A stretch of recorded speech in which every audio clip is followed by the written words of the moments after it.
বুখারীর একটি হাদিস দিয়ে আলোচনা শুরু করতে যাচ্ছি। বুখারীর 557 নম্বর হাদিস। হাদিসের মধ্যে আল্লাহ রাসূল সাল্লাল্লাহু আলাইহি ওয়াসাল্লাম বলেছেন, ইন্নামা বাকাউকুম ফিমা সালাফা ক্বাবলাকুম মিনাল উমাম কামা বাইনাল আসরি ইলা গুরুবিশ শামস। এই হাদিসের আরো হাদিসটি অনেক বড়। হাদিসের সারসংক্ষেপ হলো, আল্লাহ রাসূল যেটা বোঝাতে চাচ্ছেন সেটা হলো, আমাদের উম্মতে মুহাম্মাদীর হায়াতকে অন্যান্য উম্মতের হায়াতের সাথে আল্লাহ রাসূল এখানে তুলনা করছেন। আগের যুগের উম্মতরা অনেক হায়াত পেত, 1000 বছর, 500 বছর, কথাটা বুঝাচ্ছে? অনেক হায়াত পেত, কিন্তু আমাদের হায়াতের গড় 60 থেকে কত, 70, 60 থেকে 70-এর মাঝামাঝি গড় হায়াত। কিন্তু অন্যান্য নবীর উম্মতরা অনেক হায়াত পেত, 1000 বছরও বেঁচেছে, এরকম অনেক আছে। তো আল্লাহ রাসূল সাল্লাল্লাহু আলাইহি ওয়াসাল্লাম হাদিসের মধ্যে উম্মতে মুহাম্মাদীর ফজিলত তুলে ধরেছেন। উম্মতে মুহাম্মাদীর হায়াতকে অন্যান্য উম্মতের হায়াতের সাথে তুলনা করে বুঝিয়েছেন যে আল্লাহ রাসূল বলতেছেন যে তাওরাতের অনুসারী যারা, তাদেরকে আল্লাহ রাব্বুল আলামিন তাওরাত কিতাব দিলেন। কি কিতাব? তাওরাত কিতাব। তাওরাতের অনুসারী মুসা আলাইহিস সালামের উম্মত, তাদেরকে তাওরাত কিতাব দিলেন, দিয়ে বললেন আমল করো, তোমাদেরকে যে কিতাব দেওয়া হয়েছে সে অনুযায়ী তোমরা আমল করো। উদাহরণ দিয়ে বোঝাচ্ছেন, উদাহরণ দিয়ে আল্লাহ রাসূল একটু উদাহরণ পেশ করতেছে। তো তারা সকাল থেকে আমল শুরু করলো। আল্লাহ রাসূল বললেন, যখন জোহরের সময় হলো, অর্থাৎ সূর্য যখন একবারে মাথা বরাবর জোহরের সময় যখন হলো, তখন তারা দুর্বল হয়ে পড়লো, অপারগতা প্রকাশ করলো যে আমরা আর পারতেছি না। এই পর্যন্ত তারা কি করলো? আমল করলো। কোন পর্যন্ত? সকাল থেকে নিয়ে, সময় অল্প না অনেক বেশি? অনেক বেশি। একটা দিন সকাল থেকে সন্ধ্যা পর্যন্ত যে সময়টা, এই সময়ের মধ্যে জোহর পর্যন্ত সময়টা অল্প না বেশি? বেশি, অর্ধেক। এই পর্যন্ত তারা আমল করলো, আমল করে বললো আমরা আর পারতেছি না। তো আল্লাহ রাব্বুল আলামিন তাদেরকে এই সকাল থেকে যে জোহর পর্যন্ত তারা আমল করলো, 1 কেরাত দিলেন। 1 কেরাত পারিশ্রমিক। তারা শ্রম দিয়েছে না, পারিশ্রমিক কত দিয়েছেন? 1 কেরাত। এক ধরেন 1 টাকা, ধরেন কয় টাকা? 1 টাকা ধরেন আর কি, উদাহরণস্বরূপ। তাওরাতের অনুসারী যারা তাদেরকে। এরপরে ইনজিলের অনুসারী যারা, ইনজিল কোন নবীকে দেওয়া হয়েছিল? ঈসা আলাইহিস সালামকে। তার অনুসারীদেরকে ইনজিল দেওয়ার পরে আল্লাহ রাব্বুল আলামিন বলল, তোমরা এখন থেকে অর্থাৎ যোহরের সময় থেকে নিয়ে ইনজিলের উপর আমল করা কি করো? শুরু করো। তারা আমল করতে লাগলো। আমল করতে করতে যখন আসরের সময় হলো, তারা বলল আমরা আর পারতেছি না। কথাটা বুঝছেন? তাহলে যোহর থেকে আসর পর্যন্ত সময় অতটা বেশি না। কথাটা বুঝাচ্ছে? মোটামুটি সময় কি। তো আল্লাহ রাব্বুল আলামিন তাদের এই শ্রমের বিনিময়ে দিলেন 1 কেরাত। কয় টাকা? 1 টাকা। তাওরাতের অনুসারীদেরকে কয় টাকা দিয়েছিলেন? 1 টাকা। তাদের আমলগুলো বেশি ছিল, সময়টা বেশি ছিল। আর জোহর থেকে আসর পর্যন্ত তুলনামূলক তার থেকে সময়টা কম, তাদেরকেও কয় দিলেন? 1 টাকা দিলেন। এরপরে আল্লাহ রাসূল বললেন, উতিনাল কোরআন, আমাদেরকে আল্লাহ রাব্বুল আলামিন কোরআন দিলেন। কি দিলেন? আলহামদুলিল্লাহ বলেন। উম্মতে মুহাম্মাদীকে কি দিলেন? কোরআন দিলেন। কোরআন দিয়ে বললেন তোমরা আমল করো কোরআন অনুযায়ী। তো আমরা উদাহরণ দিয়ে বুঝাচ্ছেন আর কি এটা। আল্লাহ রাসূল সাল্লাল্লাহু আলাইহি ওয়াসাল্লাম বললেন যে আমরা সূর্য অস্ত যাওয়া পর্যন্ত অর্থাৎ মাগরিব পর্যন্ত আমল করলাম। সময়টা পেলাম ওই 2 দলের তুলনায় সময়টা কম। মাগরিব থেকে আসর অনেক সময়? অনেক সময় না, অল্প সময়। একবারে কি অল্প সময়। এখন তো 1 ঘন্টাও থাকে না, 1 ঘন্টা, অল্প সময়। তোমরা আমল করো। তো আমরা আমল করতে লাগলাম, আমল করতে লাগলাম। যখন সূর্য অস্ত চলে গেছে, তখন আমাদেরকে এই আমলের বিনিময় হিসাবে আল্লাহ রাব্বুল আলামিন 2 কিরাত দিলেন। সুবহানাল্লাহ বলেন। কয় কিরাত? অর্থাৎ 2 টাকা দিলেন, ডাবল। তাদের ডাবল দিলেন। এই উম্মত কয়টা? কয় দল? 3 দল। 3 দলের মধ্যে উম্মতে মুহাম্মাদীকে সবচেয়ে বেশি দেওয়া হইল। এটা দেখে বাকি যে 2 দল আছে, তাওরাতের অনুসারী আর ইনজিলের অনুসারী, তারা আল্লাহ রাব্বুল আলামিনকে বললেন, ইয়া রাব্বুল আলামিন, আমরা আমল করলাম বেশি, কিন্তু পারিশ্রমিক দেওয়া হইল কম। ঠিক না? বাস্তবিক তো এটা, যে আমরা আমল করলাম কি বেশি, সময় দিলাম বেশি, কিন্তু আমাদের টাকা দেওয়া হইল কম, পারিশ্রমিক দেওয়া হইল কম। আর উম্মতে মুহাম্মাদী আমল করলো কম, তাদের পারিশ্রমিক দেওয়া হয়েছে বেশি। এটা কেন? আল্লাহ রাব্বুল আলামিন তাদেরকে, ওই 2 দলকে জিজ্ঞাসা করলেন যে আমি কি তাহলে জুলুম করেছি তোমাদের উপরে? তখন তারা এক বাক্যে বলল, না, আপনি আমাদের উপর কি করেন নাই? জুলুম করেন নাই। আপনি যা দিয়েছেন ইনসাফ অনুযায়ী দিয়েছেন, আপনি জুলুম করতে পারেন না। এরপর আল্লাহ রাব্বুল আলামিন যে কথাটা বললেন, ফাহুয়া ফাদলি উতিহি মান আশা, উম্মতি মুহাম্মাদীকে যে আমি 2 কিরাত দিয়েছি, তারা আমল করেছে কম, সময় কম, কিন্তু পারিশ্রমিক দিয়েছি তোমাদের তুলনায় বেশি। এটা হলো আমার বিশেষ অনুগ্রহ। এটা আমি যাকে ইচ্ছা তাকে আমি দিতে পারি, এই অধিকার আমার আছে। সুবহানাল্লাহ বলেন। এখান থেকে আল্লাহ রাসূল কি বুঝাইলেন? বুঝাইলেন যে উম্মতে মুহাম্মাদী হায়াত পাবে কম, কিন্তু এই অল্প হায়াতের মধ্যে তারা যে আমলগুলো করবে, এই আমলের দাম তারা 1000 বছর হায়াত পেয়েও যে আমল করবে তার চেয়েও বেশি। সুবহানাল্লাহ বলেন। এই জন্য আল্লাহ রাব্বুল আলামিন সূরা আলে ইমরানের 110 নম্বর আয়াতে বলেন, কুনতুম খায়রা উম্মাহ, কুনতুম খায়রা উম্মাহ। আমাদেরকে বলতেছে যে তোমরা, আমরা উম্মতে মুহাম্মাদী, আমরা হলো যত উম্মত আছে সমস্ত উম্মতের মধ্যে শ্রেষ্ঠ উম্মত। আলহামদুলিল্লাহ বলেন। সমস্ত উম্মতের মধ্যে শ্রেষ্ঠ উম্মত কারা? উম্মতে মুহাম্মাদী।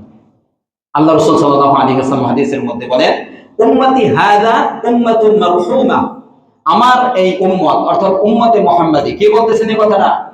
আল্লাহ রাসূল সাল্লাল্লাহু আলাইহি ওয়াসাল্লাম বলতেছেন যে আমার এই উম্মত, উম্মতে মুহাম্মাদী হলো দয়া প্রাপ্ত, অনুগ্রহ প্রাপ্ত উম্মত। সুবহানাল্লাহ বলেন।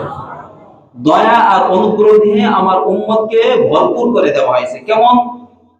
এই 2টা উদাহরণ আমি আপনাদেরকে দিচ্ছি। আল্লাহ রাসূল সাল্লাল্লাহু আলাইহি ওয়াসাল্লাম বুখারীর হাদিসের মধ্যে বলেন, নাহনুল আখিরুন আস-সাবিকুন, অর্থাৎ নাহনুল আখিরুনা ফিদ দুনিয়া সাবিকুনা ইয়াউমাল কিয়ামা, আমরা দুনিয়ায় তো সবার পরে আসছি নাকি আগে? আর উম্মতে মুহাম্মাদীর পরে আর কোন উম্মত আসবে? তাহলে দুনিয়ায় উম্মত, আল্লাহ রাসূল বলেন দুনিয়ায় তো আমরা সবার পরে আসছি, কিন্তু আস-সাবিকুনা ইয়াউমাল কিয়ামা, কাল কিয়ামতের ময়দানে জান্নাতে সর্বপ্রথম আমরাই যাব। সুবহানাল্লাহ। কথাটা বুঝছেন? এটা একটা। এবং আল্লাহ রাসূল সাথে সাথে বলেন, শুধু এটা না, সাথে সাথে আল্লাহ রাসূল সাল্লাল্লাহু আলাইহি ওয়াসাল্লাম বলেন, আরজু আন তাকুনু নিসফা আহলিল জান্নাহ, আমি আশাবাদী, আমি রাসূল তোমাদেরকে নিয়ে আশাবাদী যে তোমরা অর্থাৎ উম্মতে মুহাম্মাদী জান্নাতের যত অধিবাসী হবে, সমস্ত জান্নাতীদের মধ্যে উম্মতে মুহাম্মাদী হবে অর্ধেক। সুবহানাল্লাহ বলেন। এই হাদিসে উম্মতে মুহাম্মাদী কি অর্ধেক, আর বাকি অর্ধেক আদম আলাইহিস সালাম থেকে নিয়ে ঈসা আলাইহিস সালাম পর্যন্ত যত উম্মত আছে, 2-1 নবী আর কথা বলেন কি লক্ষ লক্ষ নবী? 1 লক্ষ কত 24,000 নাকি, এই ব্যাপারে মতভেদ আছে। লক্ষের উপরে নবীর উম্মতেরা জান্নাতের অর্ধেক, নবী এবং তার উম্মত, আর শুধুমাত্র উম্মতি মুহাম্মাদী হবে কি অর্ধেক। তাহলে এটা কম না বেশি? বেশি। কথাটা বুঝছেন ভাই? এই হাদিসের ব্যাখ্যায় এই কথাগুলো বললাম। এত যে আমাদের ফজিলাত, এই ফজিলাতের মোট 5টা কারণ। কয়টা কারণ? আমরা যে শ্রেষ্ঠ উম্মত, শ্রেষ্ঠ উম্মতের কারণ কয়টা? কথা বলেন কয়টা? 5টা কারণ আজকে বলবো। 5 কারণে আমরা শ্রেষ্ঠ উম্মত, আমাদের এত ফজিলাত। এর মধ্যে 1 নম্বর হলো আমাদেরকে দেওয়া হয়েছে সর্বশ্রেষ্ঠ নবী মুহাম্মদুর রাসূলুল্লাহ সাল্লাল্লাহু আলাইহি ওয়াসাল্লাম। এই কারণে আমাদের দাম বেশি। 1 নম্বর, আমাদের নবী সর্বশ্রেষ্ঠ নবী। 2, আমাদেরকে যে কিতাব দেওয়া হয়েছে সর্বশ্রেষ্ঠ কিতাব আল কোরআন। ঠিক না ঠিক? আমাদেরকে একটা মাস দেওয়া হয়েছে, 12 মাসের মধ্যে শ্রেষ্ঠ মাস রমাদানুল মুবারাক।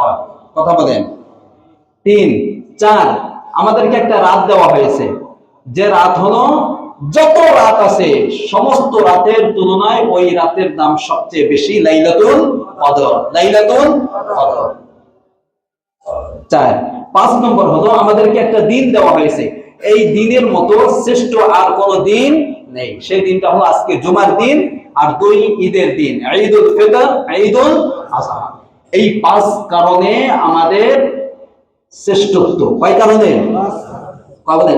কয় কারণে? এই 5 কারণে উম্মতি মুহাম্মাদি হয়ে গেছে, যত উম্মত আছে সমস্ত উম্মতের মধ্যে শ্রেষ্ঠ উম্মত। আলহামদুলিল্লাহ। কথাটা বুঝাচ্ছে ভাই? এই 5টি কারণে, এই 5টি দেওয়া হয়েছে আমাদেরকে, আর এই 5টি পেয়ে আমরাও হয়ে গেছি সমস্ত উম্মতের মধ্যে কি উম্মত? শ্রেষ্ঠ উম্মত। এই কথা বোঝার পরে এই ভূমিকাগুলো কেন বললাম? বলার কারণ হলো, এই যে আমরা যে 5 কারণে আমাদের মর্যাদা সবচেয়ে বেশি বেড়ে গেছে, এর মধ্যে একটা কারণ রমাদান মাস। কি মাস? রমাদান মাস। ঠিক তবে ঠিক বলেন, এই রমাদান মাস বিশেষভাবে আমাদের কি দেওয়া হয়েছে? এই রমাদান মাসের কারণে আমাদের দাম বেশি। এই রমাদান মাস আমাদের খুব কাছে চলে আসছে, একবারে কাছে, মাত্র 5 অথবা 6। কয়দিন? 5 দিন, সর্বোচ্চ কয়দিন? 6 দিন, একবার আমাদের কাছে চলে আসছে। কাজী ভাই, এই রমাদানের গুরুত্ব আমাদেরকে বুঝতে হবে, যে রমাদানের কারণে আমরা শ্রেষ্ঠ উম্মত হয়েছি। এই রমাদানের গুরুত্ব আমাদেরকে ভালোভাবে বুঝতে হবে, অনুধাবন করতে হবে, উপলব্ধি করতে হবে। ইব্রাহিম নাখাঈ রাহিমাহুল্লাহু তাআলা, বিশিষ্ট তাবিঈ, অনেক সাহাবায়ে কেরামকে দেখেছেন তিনি বলেন যে রমাদানের গুরুত্ব বোঝাতে গিয়ে তিনি বলেন যে রমাদানের গুরুত্ব কেমন, যে সাওমু ইয়াউমিন মিন রমাদান আফদালু মিন আলফি ইয়াউমিন। উনি বলেন যে রমাদানের একটা রোজা অন্য সময় 1000 রোজার চেয়েও বেশি শ্রেষ্ঠ। উনি বলেন রমাদানের একটা রাকাত অন্যান্য সময় 1000 রাকাতের চেয়েও বেশি শ্রেষ্ঠ। একটা তাসবিহ অন্যান্য সময় 1000 তাসবিহর চেয়েও হাজার গুণ বেশি শ্রেষ্ঠ। উনি রমাদানের গুরুত্ব বোঝাতে গিয়ে বলেন। আর মুজাদ্দিদ আল ফিসানি রাহিমাহুল্লাহ তাআলা তিনি বলেন রমাদানকে বাকি 11টা মাসের সাথে উনি তুলনা করে বলেন রমাদানের ফজিলত কত বেশি, গুরুত্ব কত বেশি। তিনি বলেন কোন ব্যক্তি যদি 11টি আঙ্গুল আটলান্টিক মহাসাগরে ডুবে দেয়, কয়টা আঙ্গুল? রমাদান ব্যতীত বাকি মাস কয়টা? 11টা। 11টি আঙ্গুল আটলান্টিক মহাসাগরে ডুবিয়ে দেয়। ডুবিয়ে দেওয়ার পরে এই আঙ্গুলগুলো সে উঠায়, উঠানোর পরে তার আঙ্গুলের মাথায় কি পরিমাণ পানি থাকতে পারে? বেশি না অল্প? 1 ফোঁটা পানি প্রত্যেকটা আঙ্গুল। তো উনি বলেন যে 11টি মাসের তুলনা হলো ওই আঙ্গুলের মাথায় যে সমুদ্রের পানি 1 ফোঁটা পানি লেগে আছে, ওই এক ফোঁটা পানি এক একটা মাসের মতো। আর পুরা সাগরের যে পানি, ওই পানি হলো রমাদানের মোবারক মাস। তাহলে আটলান্টিক মহাসাগরের কোন কুল কিনার আছে কি পরিমাণ? একটা উদাহরণ দিয়ে বুঝিয়েছে যে রমাদানের গুরুত্ব বাকি 11টা মাসের তুলনায় কতটা বেশি। এই জন্য আল্লাহ রাসূল সাল্লাল্লাহু আলাইহি ওয়াসাল্লামের এক সাহাবীর একটা ঘটনা বলি, আমি মূল আলোচনার দিকে যাব। রমাদানুল মুবারকের শুধু গুরুত্ব বোঝানোর জন্য, যেন আপনারা বোঝেন। আজ আমরা নির্বাচনকে কেন্দ্র করে নামাজ ভুলে গেছি, আল্লাহকে ভুলে গেছি, জিকির ভুলে গেছি, সামনে যে রমাদান আসতেছে সেটা আমরা ভুলে গেছি। এই কথাটা কি বাস্তব না বাস্তব? অথচ আমাদের দুনিয়ার এই মোহ, এটা কি স্থায়ী না অস্থায়ী? এই যে ঢেউ ছিল শেষ। অনেক আল্লাহর বান্দা আছে সারা রাত ঘুমায় নাই নির্বাচনের খবর রাখার জন্য, অথচ কোন একজন বান্দা খুব পাওয়া দুষ্কর যে আল্লাহকে স্মরণ করার জন্য দাঁড়িয়ে রাত্রে 2 রাকাত তাহাজ্জুদ নামাজ পড়বে, আল্লাহকে একটু স্মরণ করবে, একটু জিকির করবে, এই লোক পাওয়া যায় না। কিন্তু এই দুনিয়ার মোহ, যেটা একটা নির্বাচন, স্বাভাবিক একটা নির্বাচন, আমি কোনো পক্ষে গেলেও আমার কোনো লাভ নাই। কাল কিয়ামতের ময়দানে এই গণতান্ত্রিক সিস্টেমে তারা কি করে? নির্বাচন করে। এটা শরীয়ত সম্মত? এটা এই মাসালা দিকে আমি গেলাম না। কালকে কিয়ামতের ময়দানে যাদের পিছনে দৌড়াচ্ছেন, অর্থ ব্যয় করতেছেন, সময় ব্যয় করতেছেন, এবং বলবে আল্লাহ রাব্বুল আলামিন এদের পিছনে দৌড়িয়ে তুই জুমার নামাজও ঠিকমতো আসিস নাই, জুমার রাতটাও ঠিকমতো কাটাস নাই, এই নামাজ পড়ছ নাই, আমাকে ভুলে গেছস, আজকে হিসাব দে। তখন বলবে এই আমার নেতার কারণে, আমার নেতা নিয়ে গেছে। এই নেতাকে ধরে দেবে, এই কর্মী নেতাকে বলবে, নেতাকে দোষারোপ করবে, কিন্তু কাল কিয়ামতের ময়দানে সে কোনোভাবে কাটাতে পারবে না। নেতার উপর দোষ চাপিয়ে আপনি কাটাতে পারবেন না। এই জন্য ভাই, যাকে ধরলে, যাকে স্মরণ করলে আমার স্থায়ী নাজাতের ব্যবস্থা আছে, সেই স্মরণ আমি করতে পারবো তো ইনশাআল্লাহ। এই দুনিয়ার মোহ একসময় শেষ হয়ে যাবে, কেটে যাবে, ছিল কেটে গেছে, কিন্তু কোন ব্যক্তির অন্তরে যদি আখিরাতের মোহ ঢোকে, আখিরাতের মহব্বত ঢোকে, আখিরাত এর আমলগুলো, এই কথায় গেলে আমার আলোচনা আমি যেতে পারবো না। আখিরাত অর্থাৎ ভালো কাজগুলো প্রথমে অনেক কষ্ট লাগে, তিক্ত লাগে, করতে ইচ্ছা করে না, কিন্তু আপনি যত করবেন তত আপনার তৃপ্তি বাড়বে, স্বাদ আরো বেশি বাড়তে থাকবে। ঠিক না ঠিক? এটাই বাস্তব। এই জন্য মেহরবানি করে বাকি রমাদানের যে কয়টি দিন আছে, আমরা কোন নির্বাচন হোক, যা হোক না কেন, কোনো কিছু নিয়ে আমাদের আলোচনা না, আমাদের আলোচনা একমাত্র থাকবে, আমাদের উদ্দেশ্য থাকবে সামনে যে রমজান আসতেছে, সে রমাদান আমরা কিভাবে গ্রহণ করতে পারি, এবং পুরো একটি মাস কিভাবে আল্লাহ যেভাবে বলছে, আল্লাহ রসুল যেভাবে কাটিয়েছেন, সেভাবে যেন আমরা কাটাতে পারি ইনশাআল্লাহ। আজকে যে আমি ফর্মুলাগুলো বলবো, যে আমলগুলো বলবো, আমল করবেন তো ইনশাআল্লাহ। যাই হোক, রমাদানের ফজিলত সম্পর্কে একটা হাদিস আপনাদেরকে শোনাই উৎসাহ বাড়ানোর জন্য। সে হাদিসটি কি? হাদিসটি হলো আল্লাহ রাসূল সাল্লাল্লাহু আলাইহি ওয়াসাল্লামের সাহাবী, বিশিষ্ট সাহাবী আবু তালহা রাদিয়াল্লাহু তাআলা, তিনি বলেন, বালি নামক এক গোত্র থেকে দুইজন ব্যক্তি, দুই ভাই একসাথে মদিনায় এসে আল্লাহ রাসূলের হাতে হাত দিয়ে একসাথে ইসলাম ধর্ম গ্রহণ করেছে। কয় ভাই? ঘুমায়েন না, ভালো করে হাদিসটা শোনেন। রাত্র সারা রাত জাগনা ছিলেন, এখন ঘুমাবেন না, ঘুমাইলে দাঁড় করাই দেবো। এই শাস্তি হলো এটা। কয় ভাই? দুই ভাই। দুই ভাই এসে একসাথে আল্লাহ রসুলের হাতে হাত দিয়ে ইসলাম ধর্ম গ্রহণ করছে। ধর্ম গ্রহণ করার পরে ভিতরে অনেক জায়গা খালি, ভাই একটু ভিতরে আসলে ভালো হয়, অনেক জায়গা খালি আছে, এটা দেখতে খারাপ লাগে। আসেন, একটু আসেন, তাড়াতাড়ি আসেন, জায়গা করে দেন, আপনারা জায়গা করে দেন, বসার সুযোগ করে দেন। জি জি ভাই, জায়গা করে দেন, আল্লাহ রাব্বুল আলামিন আপনাদেরকে জান্নাতে জায়গা করে দেবে ইনশাআল্লাহ। আচ্ছা শোনেন, এখন কয় ভাই? কোথায় আসলেন? আল্লাহ রাসূলের কাছে এসে দুই ভাই একসাথে ইসলাম ধর্ম গ্রহণ করছে। এই দুই ভাইয়ের মধ্যে এক ভাই বেশি, খুব বেশি আমল করতে লাগলো, এক ভাই বেশি আমল করতে লাগলো। এরপরে যখন যুদ্ধের ডাক আসলো, ওই ভাই যুদ্ধে অংশগ্রহণ করলো। যে ভাই সবচেয়ে বেশি আমল করছে, ওই ভাই কোথায় অংশগ্রহণ করছে? যুদ্ধে। যুদ্ধে অংশগ্রহণ করে শাহাদাত বরণ করছে, সে শহীদ হয়ে গেছে। শহীদের মর্যাদা কম না বেশি? বলেন।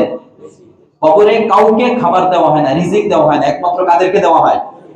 খাবার বলতে কি খাবার সেটা আল্লাহ রাব্বুল আলামিন জানেন, তাদেরকে রিজিক দেওয়া হয় কোরআনের আয়াত। কথাটা বলছেন? তাহলে সে শহীদ হয়ে গেছে, তার মর্যাদা তো অনেক বেশি। আরেক ভাই আছে না? কথা বলেন। ওই ভাই যুদ্ধে অংশগ্রহণ করে নাই। ওই ভাই, এই ভাই যেদিন মারা গেছে তার 1 বছর পরে এই ভাই স্বাভাবিকভাবে ইন্তেকাল করছে, শহীদ হয় নাই। তার দুই ভাই মারা গেছে, এক ভাই শহীদ হয়েছে, এর 1 বছর পরে আরেক ভাই স্বাভাবিকভাবে মারা গেছে। আবু তালহা বলেন, এই দুই ভাই মারা যাওয়ার পরে আমি যে কোনো এক রাত্রে স্বপ্ন দেখলাম। কি স্বপ্ন? স্বপ্নটা হলো যে আমি হঠাৎ দেখি আমি জান্নাতের সামনে উপস্থিত। স্বপ্নে না সরাসরি? কথা বলেন। স্বপ্নে। আবু তালহা সাহাবী, উনি বলেন যে আমি কোথায়? জান্নাতের দরজার সামনে দাঁড়িয়ে আছি। হঠাৎ দেখলাম ওই দুই ভাই আমার পাশে। কোন দুই ভাই মনে আছে? ওই দুই ভাই আমার পাশে। ইতিমধ্যে জান্নাত থেকে একজন ফেরেশতা বের হয়ে আসলো, একজন লোক বের হয়ে আসলো, ফেরেশতা বের হয়ে এসে সর্বপ্রথম যে ভাই 1 বছর পরে স্বাভাবিকভাবে মারা গেছে, তাকে হাত ধরে আগে জান্নাতে নিয়ে গেছে। ভালো করে বোঝেন হাদিসটা। যে ভাই শহীদ হয়েছে তাকে, নাকি যে 1 বছর পরে মারা গেছে? 1 বছর পরে মারা গেছে, সে কোথায়? আগে জান্নাতে যাচ্ছে। এরপরে তাকে নেওয়ার পরে ওই ব্যক্তি আবার বের হইলো, তবে ওই ফেরেশতা আবার বের হয়ে এরপরে দ্বিতীয় ভাই, যে ভাই 1 বছর আগে শাহাদাত বরণ করছে, এরপরে দ্বিতীয় পর্যায়ে তাকে জান্নাতে নিয়ে গেল। আর আমাকে বললো যে তোমার এখনো জান্নাতে যাওয়ার সময় হয় নাই, তিনি মারা গেছেন, তিনি তো স্বপ্ন দেখতেছেন, তোমার এখনো সময় আসে না, তুমি চলে যাও। উনি ঘুম ভেঙে গেল, খুব পেরেশান। উনি কি বলে? সাহাবায়ে কেরামদের সাথে পরামর্শ করতেছে যে ভাই শাহাদাত বরণ করছে, ওই ভাই না আগে জান্নাতে যাওয়ার কথা, কিন্তু জান্নাতে গেছে কোন ভাই? যে ভাই শাহাদাত বরণ করেন 1 বছর পরে সবাই পাওয়া আছে, সে আগে জান্নাতে যাচ্ছে। এই বিষয়টা আমার কাছে ক্লিয়ার না। এরপরে সমস্ত সাহাবায়ে কিরামদের কিছু সাহাবায়ে কিরামদেরকে নিয়ে আল্লাহ রাসূলের দরবারে গিয়ে এই ঘটনা বল। আল্লাহ রাসূল বললেন, তোমরা তাই আশ্চর্য কেন হচ্ছ? কেন তোমরা আশ্চর্য হচ্ছ? আলাইসা হাযা বা'দাহু সানাতান, আলাইসা মাকাদা হাযা বা'দাহু সানা। এই যে ভাই 1 বছর পরে মারা গেছে, সে কি, যে ভাই শহীদ হয়েছে তারপরে কি সে 1 বছর দুনিয়ায় জীবিত ছিল না? আল্লাহ রাসূল জিজ্ঞেস করছেন। সাহাবায়ে কেরাম বলছেন, হ্যাঁ 1 বছর জীবিত ছিল। আল্লাহ রাসূল বলেন, ওয়াকাদ আদরাকা রমাদান, সে কি একটা রমাদান পায় নাই? ফাসামা ওয়া সাল্লা কাযা ওয়া কাযা মিন সিজদাতিন, এইভাবে আল্লাহ রাসূল বললেন। তাহলে এই রমাদান পেয়ে সে রোজা রাখছে, নামাজ পড়ছে, সিজদা দিয়েছে, তাসবিহ তাহলিল পড়ছে, এগুলো পড়ছে না? আল্লাহ রাসূল বলেন, এই সমস্ত আমল 1 বছর সে করার কারণে আসমান জমিনের মাঝে যে ব্যবধান, ওই ভাইয়ের তুলনায় এই ভাইয়ের আমলের মর্যাদার দিক থেকে ব্যবধান এতটুকু বেড়ে গেছে। তাহলে শাহাদাত বরণ করছে আর এক ভাই 1 বছর বেঁচে একটা রমাদান পাওয়ার কারণে শাহাদাত যে ভাই বরণ করছে, যে ভাই শহীদ হয়েছে, তার তুলনায় রমাদানের কারণে তার মর্যাদা কমছে না বাড়ছে? এই রমাদান আমাদের একবারে কাছে চলে আসছে। এটাকে কোনোভাবে গুরুত্বহীন ভাবে এটাকে নেওয়া যাবে না। আমরা এই রমাদানকে গুরুত্ব দিব তো ইনশাআল্লাহ বলেন। আচ্ছা, এই রমাদান আল্লাহ রাব্বুল আলামিন আমাদেরকে দিচ্ছেন, এই রমাদান আমাদের কাছে মেহমান হিসেবে পাঠাইছেন। শুনেন, মেহমান যত গুরুত্বপূর্ণ হয় তার জন্য প্রস্তুতি কম হয় না বেশি হয়? উদাহরণস্বরূপ, কেউ কিছু মনে করেন না, উদাহরণ দেওয়ার ক্ষেত্রে বলতে হয়। যেমন ধরেন তারেক জিয়া, জনাব তারেক জিয়া যখন বাংলাদেশে আসলো, তার জন্য কেমন প্রস্তুতি ছিল? কথা বলেন। তার জন্য বুলেট প্রুফ একটা গাড়িও তো ছিল। কিভাবে তাকে বরণ করে দিয়েছে? কারণ দুনিয়ার দৃষ্টিতে তার মর্যাদা বেশি, যার কারণে তাকে ওইভাবে, মেহমানকে ওইভাবে কি করছে? বরণ করছে। ঠিক রমাদানুল মুবারক, আমি বুঝাচ্ছি, রমাদানুল মুবারক এমন একটা মেহমান আল্লাহ রাব্বুল আলামিন আমাদেরকে দিয়েছেন। তিনি এই রমাদানকে কেন্দ্র করে মহান রবের প্রস্তুতিটা কেমন, এই রমাদানকে কেন্দ্র করে মহান রবের প্রস্তুতিটা কেমন দেখেন। তিনি আল্লাহ রাব্বুল আলামিন রমাদানকে কেন্দ্র করে শুধু দুনিয়ার তার প্রস্তুতি না, আসমানে তা আল্লাহ রাব্বুল আলামিন রমাদানকে কেন্দ্র করে কেমন প্রস্তুতি নিচ্ছেন দেখেন। এক হাদিসের মধ্যে আসছে যে ইউযায়্যিনুল্লাহু কুল্লা ইয়াউমিন আল জান্নাহ, যারা সায়েম, যারা রোজাদার, তাদের জন্য আল্লাহ রাব্বুল আলামিন রমাদান শুরু হওয়া থেকে নিয়ে শেষ পর্যন্ত প্রতিদিন জান্নাতকে সুসজ্জিত করতে থাকেন এবং জান্নাতকে উদ্দেশ্য করে বলতে থাকেন যে আমার বান্দা 1 মাস খুব কষ্ট করবে, অনেক ক্লান্ত হয়ে যাবে কাজ করতে করতে, তোমার এখানে এসে যেন এমন ভাবে তুমি সজ্জিত হও যে তোমার ভিতরে এসে যেন তার সমস্ত ক্লান্তি দূর হয়ে যায়। আমার কোনো বানানো কথা না, সহিহ হাদিস, এবং এই হাদিসটা সনদের দিক থেকে একটু দুর্বল, কিন্তু হাদিস এটা। কথাটা বুঝছেন? আল্লাহ রাব্বুল আলামিন, আল্লাহ রাসূল বলেন যে যেদিন রমাদান শুরু হয় সাথে সাথে ইদা জাআ রমাদান তুফতাহু বা ফুতিহাত আবওয়াবুস সামা, ফুতিহাত আবওয়াবুর রাহমা, ফুতিহাত আবওয়াবুল জান্নাহ। আল্লাহ রাসূল বলেন রমাদান শুরু হওয়ার সাথে সাথে আসমানের সমস্ত দরজাগুলো খুলে দেওয়া হয়, জান্নাতের সমস্ত গেটগুলো খুলে দেওয়া হয়, রহমতের সমস্ত দরজাগুলো উন্মুক্ত করে দেওয়া হয়। এই দরজাগুলো রমাদান শেষ হওয়ার আগে আর বন্ধ হয় না। জাহান্নামের দরজাগুলো আল্লাহ রাব্বুল আলামিন রমাদান শুরু হওয়ার সাথে সাথে বন্ধ করে দেন, রমাদান শেষ হওয়ার আগে এই দরজাগুলোকে আর খোলা হয় না। এবং আমাদের আমলের ক্ষেত্রে সবচেয়ে বেশি প্রতিবন্ধক হলো শয়তান আর জিন। কথা বলেন ঠিক না ঠিক? এই শয়তানের পায়ে শিকল লাগিয়ে আল্লাহ রাব্বুল আলামিন তাদেরকে বন্দী করে রাখেন, যেন বান্দা ঠিকমতো এই মাসগুলোতে, এই পুরো 1 মাসে ঠিকমতো আমল করতে পারে। এই প্রস্তুতিটা কার? কাদের জন্য? রমজানকে কেন্দ্র করে আমাদের জন্য এই প্রস্তুতিটা। সাথে সাথে আল্লাহ রাব্বুল আলামিন বলেন এইটা এক ধরনের প্রস্তুতি। আল্লাহ রাব্বুল আলামিন বলেন আমার কুদরতি হাতে আসমান তো এভাবে আমি সাজাইলাম, এই প্রস্তুতি নিলাম। সাথে সাথে 11 মাসে যে আমল আছে, রমাদানে তো ওই আমলগুলো আছে না নাই? কথা বলেন, রমাদানকে আমল কমছে? 11 মাসে যে আমলগুলো হুবহু এই আমলগুলো রমাদানে আছে না নাই? সাথে সাথে আল্লাহ রাব্বুল আলামিন বলেন যাও আরো স্পেশাল, তোমাদের মর্যাদা যেন আরো বেশি বেড়ে যায়, স্পেশাল কিছু আমল আমি তোমাদেরকে দিলাম। যেমন ধরেন ব্যবসায়ী সিজনে ব্যবসায়ীরা অতিরিক্ত কিছু মাল উঠায় না। আর বলেন এই যে ধরেন রমাদান মাস শুরু হচ্ছে, অনেকের পুরো 11 মাসে দেখবেন না খেজুর নাই, দোকানে খেজুর নাই, কিন্তু রমাদানকে কেন্দ্র করে যারা 11 মাসে তাদের দোকানের সামনে খেজুর কোনো নাম গন্ধ কিছু ছিল না, এই রমাদান মাসের খাতিরে তারা খেজুর উঠায় না? আর উদাহরণস্বরূপ তাহলে সিজন ওয়ারি যারা ব্যবসা করে, সিজনে যাতে ব্যবসা আরো বেশি ভালো করে করতে পারে এই জন্য যে মাল বাকি অন্য সময় থাকে সিজনের সময় অতিরিক্ত আরো কিছু মাল উঠায় না। আল্লাহ রাব্বুল আলামিন বলেন আমাদের একটা সিজন আমি দিলাম, শুধু 11 মাসের আমল রমাদানে থাকবে এটা তো হতে পারে না, অতিরিক্ত কিছু আমল আমি তোমাদেরকে দিলাম যা অন্য মাসে নাই। ইতিকাফ অন্য মাসে আছে, তারাবির নামাজ অন্য মাসে আছে, ফরজ রোজা এমনি রোজা আছে, এই রোজা রমাদান মাসে আছে। এরকম অনেক আমল আছে, অনেক আমল আছে। লাইলাতুল কদর অন্য মাসে আছে না রমাদান মাসে? এরকম অনেক আমল আছে। এই যে দ্বিতীয় প্রস্তুতি হলো যাও তোমরা তো কষ্ট করে আমল করবে, তাহলে আমাদের সবটা কি অন্যান্য মাসের মতো হবে না একটু বাড়িয়ে দেওয়া হবে? আল্লাহ রাসূল বললেন আল্লাহ রাব্বুল আলামিন কি করবেন রমাদান মাসে?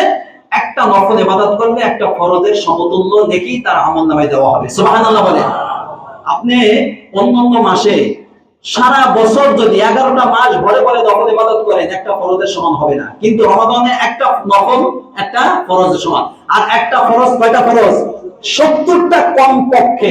আমরা এটাকে সীমাবদ্ধ করি, আল্লাহর রহমতকে সীমাবদ্ধ করার কোনো সুযোগ আমাদের হাতে নেই। আচ্ছা কেন নেই? কারণ এক হাদিসের মধ্যে আসছে কুল্লু আমাল ইবনে আদম লাহু, বনি আদম যা করবে সেটা তার। অন্য হাদিস আছে যে বনি আদম অন্যান্য মাসে একটা আমল করলে তার নেকি 10 থেকে বাড়তে 700 গুণ হয়, ইল্লা সাওম। তবে রোজা এবং রমাদান মাসকে আল্লাহ রাব্বুল আলামিন সীমাবদ্ধ করে দেন, কত দিবেন সেটা কে জানেন? আল্লাহ জানেন। আমল দিয়ে আল্লাহ রাব্বুল আলামিন সাজিয়েছেন, সাথে সাথে রহমত, মাগফিরাত, নাজাত, বরকত সবকিছু দিয়ে রমাদানকে ভরপুর করে রাখছেন। এবং আমাদের আমলের ক্ষেত্রে যে প্রতিবন্ধক শয়তানগুলোকে বন্দী করে রাখছেন এবং ঘোষণা দিয়ে দিয়েছেন এই যে রমাদান মাস একটা মাস দিলাম, যেভাবে আমি বলছি আমার রাসূল আমল করছে ঠিক এইভাবে আমল শুরু করো, সোজা একবারে জান্নাতে চলে আসবে। সুবহানাল্লাহ। এই মাসটা আমাদের সামনে, এই জন্য ভাই আপনাদের সামনে আমি 15 মিনিট সময় আছে, 15 মিনিটের মধ্যে খুব তাড়াহুড়ো করে আমি 20টা আমলের কথা বলবো রমাদান মাসে। মানে আজকের দিন থেকে নিয়ে আমাদের ঈদের আগ পর্যন্ত, ঈদ মানে রমাদান শেষ হওয়ার আগ পর্যন্ত যে আমলগুলো আমি করে যাব বলে যাব এইগুলো আমরা আজকে শুনবো এবং আজকে থেকে আমল শুরু করব। পারবেন তো ইনশাআল্লাহ? বাকি রমাদানে আরো স্পেশাল কিছু আমল টামল আছে সেগুলো আমি রমাদান মাসে বিভিন্ন সময় বলবো। আজকের এই আমলগুলো আমরা খুব মন লাগিয়ে শুনবো এবং আমরা আমল করব ইনশাআল্লাহ। 1 নম্বর আমল হলো, 1 নম্বর আমল প্রস্তুতির বার্তা। প্রস্তুতির বার্তা হলো যে রমাদান যে আসছে আমাদের সামনে, এই রমাদান যে আসছে আমি জানবো এটা হবে না, আমার এলাকার সবাইকে আমি জানাবো। কথা বলেন যে রমাদান আসছে, রমাদানের জন্য তোমরা প্রস্তুত হও, অন্যান্য সমস্ত কাজকর্ম সংক্ষিপ্ত করে তাড়াতাড়ি রমাদানের জন্য তোমরা প্রস্তুতি গ্রহণ করো। আল্লাহ রাসূল সাল্লাল্লাহু আলাইহি ওয়াসাল্লাম রমাদানের আগে সাহাবায়ে কিরামদেরকে ঠিক এইভাবে বলতেন, আতাকুম রমাদান শাহরুন মুবারাকুন কদ আযাল্লাকুম শাহরুন মুবারাকুন শাহরুন আযীমুন। এভাবে আল্লাহ রাসূল বলেন যে তোমাদের খুব কাছে হে লোক সকল, তোমাদের সামনে এমন একটি মাস আসতেছে যে মাস শাহরুন আযীমুন, অন্যান্য মাসের তুলনায় সবচেয়ে শ্রেষ্ঠ একটা মাস। এভাবে আল্লাহ রাসূল সাল্লাল্লাহু আলাইহি ওয়াসাল্লাম রমাদানের কিছুদিন আগ থেকে সাহাবায়ে কিরামদেরকে ডেকে ডেকে মজলিস করে করে আল্লাহ রাসূল সাল্লাল্লাহু আলাইহি ওয়াসাল্লাম তাদেরকে রমাদানের বার্তা শোনাতেন। আমরাও শোনাবো ইনশাআল্লাহ। বলেন ইনশাআল্লাহ। আমাদের মুখে আজকে থেকে নিয়ে আজকের এই বয়ান থেকে নিয়ে রমাদান পর্যন্ত, রমাদানের শেষ পর্যন্ত কোন নির্বাচনী আলোচনা, অন্য কোন আলোচনা, দুনিয়াবী কোন আলোচনা আমরা বেশি করব না। আমাদের মুখে একটাই থাকবে, সামনে কি আসতেছে? রমাদান আসতেছে। 1 নম্বর প্রস্তুতি। 2 নম্বর প্রস্তুতি হলো কমপক্ষে 2 দিন বা 3 দিন আগে, যারা শাবান মাসে বেশি বেশি রোজা রাখেন, 28, 29 শাবান এই দিনগুলোতে রোজা রাখা যাবে না।